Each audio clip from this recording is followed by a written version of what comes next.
Welcome to the Charge What You Deserve Expert Interview Teleseries with Tom Buford.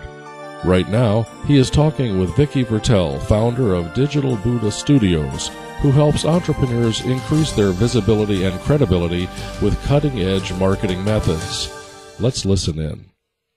First off, thanks everyone for listening in. And Viki, thank you so much for being on the call today. It's a pleasure to finally get to talk to you. And today I'm interviewing Viki Viertel, from the founder of the Business Buddha and Digital Buddha Studios. And Viki, why don't you just take a couple minutes and give me a little background on yourself and what you're doing. Okay, sounds good. Well, thanks, Tom. Thanks for having me on this call. It's an honor.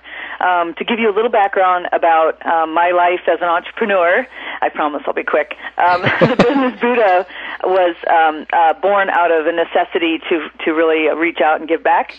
I wanted to help out other entrepreneurs, and I wasn't exactly sure, like a lot of people, in the beginning how it was all going to shake out. So I started out as a life coach.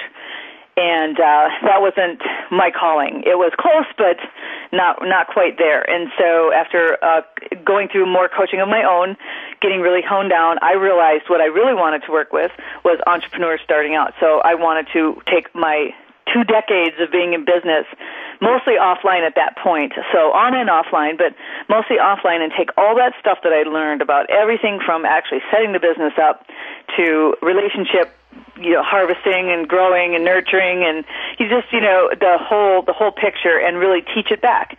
I love to teach, and to give you just a smidgen background of where in the world this name came from, I've collected Buddhas my whole life. I love the idea of the Buddha in general because the Buddha is a teacher, and that's actually what I do as well.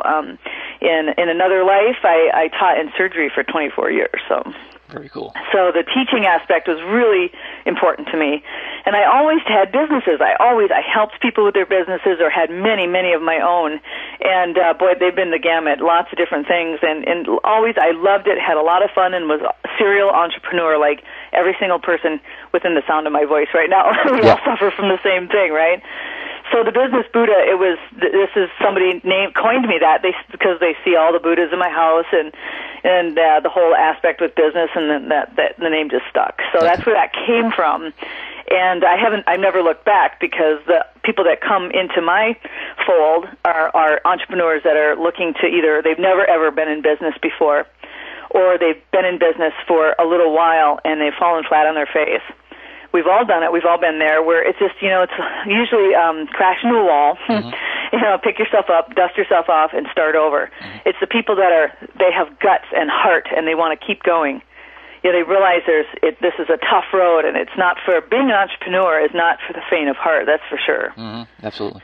And so it's these are the people I love to work with. And when I really got clear about and very honest about who I wanted to work with, they came out of the woodwork. They're everywhere, and it was this particular cross section that I wanted to work with, and it just flowed in. So that's where it came from, and that's what the Business Buddha does. A 2-second background in Digital Buddha Studios. Again, it came from a passion and being very honest about what I loved and what I really was good at. And that's making video. I'm a big geek. Card-carrying, pocket-protecting wearing geek. And I make viral and promotional videos for online marketers. So the wave of video is coming like a storm and taking over the net. And I'm on the front of it because I have this technology down pat. I have an incredible off-the-hook team that helps me with all aspects of it. And again, it always is the same, under the same umbrella. It's what I love to do. It's what I'm good at. It's what naturally comes to me. It's easy for me. Very good. And so they're kind of flowing in the same direction, which is pretty fun. It's very exciting. I bet. Well, the neat thing is that you started something that's just kind of, just emerged. So it's really your own unique business. And how did you determine your fees in the beginning? Because you really didn't have a model to follow. I did not have a model to follow, and it was a lot of poking around on sites and hiring people myself. That was a big one. Finally when I decided, look, I'll just try out some people and see what they're doing, and by honoring their work, I would purchase. It wasn't for trade, it was purchase, coaching time with them and try it out. It helped me determine my fees based on what I liked and what I didn't like from what I experienced.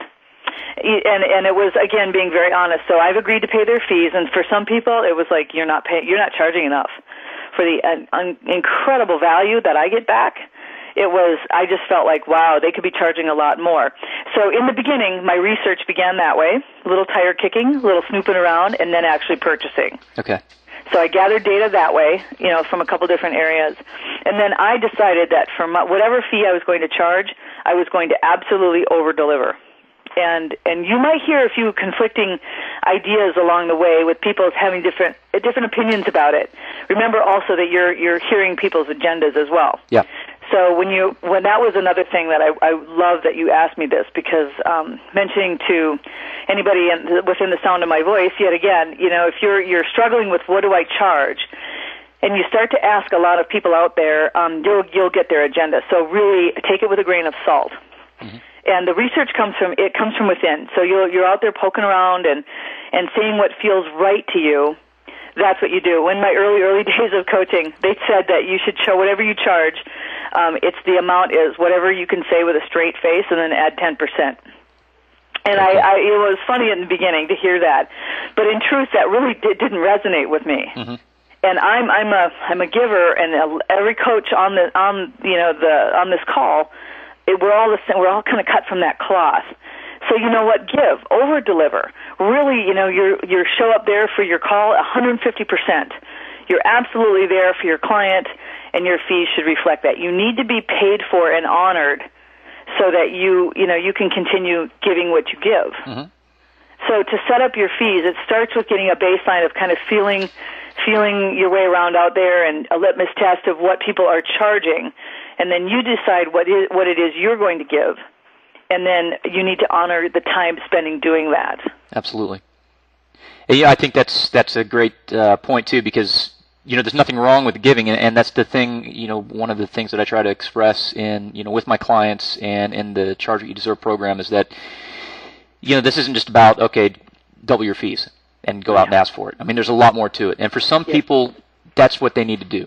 But there's still a lot of internal work that needs to be in place there as well. And one of the sections in my book is skyrocket your value in 7 days or less, and that's so important, not even for the clients as much as it is for the coaches, because they need to understand that they're offering value. And with you, what you're doing is you're making sure that you're over delivering, and that way you can charge what you deserve, but with integrity. Integrity, authenticity. Mm-hmm. I'm so happy that you're bringing this up, because if you can look yourself in the mirror when you hang up that phone call, that person has paid you X amount of dollars for that chunk of time. If you can look yourself in the mirror and be very happy with what you delivered, you did your best. You gave everything you said you were going to give, and then a smidge more. Mm-hmm. You've done your job, and the universe rewards you for that. Yeah. You're rewarded with more clients, more exposure. People start talking about you. The word spreads, and it's a good thing. It's all positive. Yeah. So as long as you stay true to yourself and you feel in your heart, if doubling your fees feels true to your heart, then do it. That's the number. So, that these are kind of good guidelines. I love that we're talking about this. Well, it's a great litmus test, too. You mentioned, if you can look yourself in the mirror. I mean, you have to be able to sleep at night, because mm-hmm. all the money in the world isn't worth it if you have no friends and, are not giving of yourself. I mean, that's not going to bring you any happiness. Yeah, that's going to backfire just as a matter of time. So, so it's integrity and authenticity, big factors. Yeah. Well, early on, what was the biggest mistake that you think that you made when you were setting your fees? I was not charging. That was the biggest Plain and simple. mistake. Yep. Yeah.